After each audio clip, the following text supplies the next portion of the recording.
the home of George Floyd, and now it appears 2 years on from George Floyd that Minneapolis public school teachers of color will have additional job protections this upcoming school year under a contract that means they would keep their jobs rather than white instructors with more seniority. This seems to me to be racism against white teachers. Is this what we really want, the outcome of the George Floyd murder?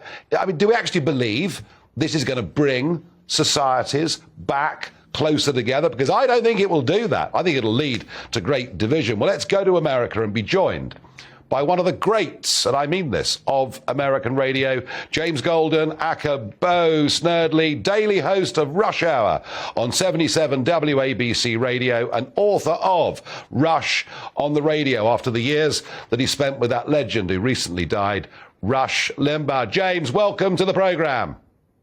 Nigel, so good to be here. Good to see you, my friend. Good to see you. Now, what do you make of this? I mean, surely what we're after, surely isn't what Martin Luther King campaigned for, that we judge people on the content of their character, on their ability, rather than the color of their skin? I mean, what on earth are they thinking about in Minneapolis? That doesn't apply to the left, Nigel, in this country or internationally. Now, what the teachers union is saying that proposed this absurd contract is that this is supposed to be the remedy for past discrimination. That in the past they discriminated against teachers of color would not, or people who applied for the jobs.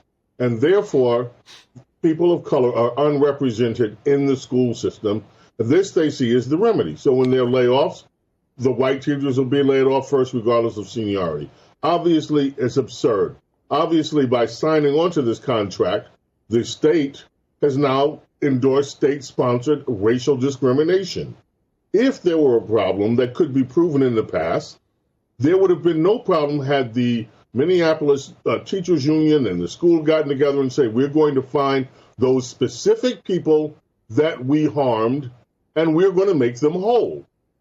But to do this sort of blanket racist approach is absolutely absurd. And you're right, it is only going to inflame tensions, and it is only going to create more divisions over something at a time when people should be trying to figure out how they can narrow the divisions instead of widen them.